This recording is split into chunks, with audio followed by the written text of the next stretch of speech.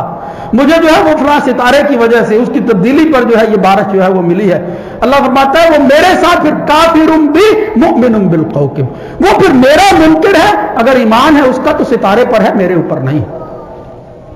محمد الرسول اللہ صلی اللہ علیہ وآلہ وسلم کی وعید کے حوالہ سے بے شمار احادیث ہیں میرے بھائیوں. قرآن مجید جس طرح کہتا فَيَتَعَلَّمُونَ مِنْهُمَا مَا يُفَرِّقُونَ بِهِ بَيْنَ الْمَرْءِ، اور پھر شروع میں وہ آیت اس طرح کی ہے کہ فَيَتَعَلَّمُونَ النَّاسَ السِّحْرَ، وہ لوگوں سے وہ لوگ جو ہیں ان سے سحر سیکھتے ہیں، حالانکہ وہ کفر ہے. یعنی اس آیت کا آغاز اس بات سے ہوتا ہے کفر ہے جس کو وہ اختیار کر رہے ہیں. یہ انسان کو مومن نہیں رہنے دیتا. نبی کریم صلی اللہ علیہ وسلم کی حدیث بھی سن لی آپ نے، قرآنی آیات بھی ہے. اس لیے یہ ایمان والی چیزیں نہیں ہیں، اس سے ایمان بگڑتا ہے. یہ تصدیقیں کروانے والے لوگوں کو باخبر ہو جانا چاہیے کہ وہ اپنا ایمان بچانا چاہتے ہیں یا نہیں، اپنی نمازیں بچانا چاہتے ہیں یا نہیں. اس لیے میرے بھائیوں آج بھی اگر دل میں ہے کہ مجھے تکلیف ہی اس طرح کی، میں کیا کروں، ذرا اس تکلیف کو برداشت کر کے یقین پیدا کرو، اللہ رب العزت تمہارے حالات پر جو ہے وہ تبدیل فرما دے گا. اللہ تعالیٰ تمہیں اپنا ہی بنا لے گا اور پھر وہ تکلیف بھی نہیں آئے گی، یقین اور توکل بھی اتنا مضبوط ہو جائے گا کہ پھر تم صرف اسی کے سامنے جھکو گے، تمہاری تکلیف جو ہے وہ رفع ہو جائے گی. اللہ رب العزت جہالت کی یہ ساری چیزیں، یہ کہانت، یہ نجوم، اسی طرح یہ طیارہ، یعنی فال لینا، یہ پرندوں کے ذریعے قسمت کا حال معلوم کرنا، نبی کریم صلی اللہ علیہ وسلم 3 دفعہ کہا الطیارۃ شرک، الطیارۃ 3 دفعہ حضور نے فرمایا اس سے بڑا شرک اور کیا ہے. یہ کوئی فتویٰ میں صادر نہیں کر رہا، یہ اللہ کے رسول کے فرمان ہے جس میں نبی کریم صلی اللہ علیہ وسلم نے کہا تھا عقیدہ اور ایمان جو ہے اس پر ڈاکہ ڈالنا ہے، پرندوں سے جو ہے وہ اپنی قسمت کا حال معلوم کرنا. جن پر میں نبی بن کر مبعوث ہوا وہ بھی تو یہی کچھ کرتے تھے. انہی سے باز رکھنے کے لیے اللہ نے مجھے نبی بنا کر بھیجا ہے. تو تم مجھے اپنا نبی مان کر دعویٰ کرتے ہو کہ ہم محب ہیں اپنے اللہ کے رسول کے، اس کے باوجود زمانہ جہالت کی طرح زندگی گزار رہے ہو. اپنے ایمان کو بچاؤ، اللہ کے رسول پر ایمان لاؤ، اللہ کی رحمت کو زحمت نہ بڑھاؤ، اللہ کی دی ہوئی برکتیں جو ہیں ان کو برکتیں رہنے دو. اللہ رب العزت ہمیں ہر وہ عمل کرنے کی توفیق نصیب فرمائے جو اللہ کے رسول نے بتایا ہے، جو اللہ نے اپنے قرآن میں کہا ہے. وہ دعائیں جو ہم اللہ کے پیغمبر کرتے رہے، پڑھتے رہے، ہم تک منتقل ہوئی ہیں، اور ہر وہ چیز جو ان سے دور رہ جاتی ہے اور شرک کے قریب کرتی ہے، اللہ تعالی ہمیں اس سے محفوظ فرمائے. اقول قولی ھذا استغفر اللہ لی ولکم.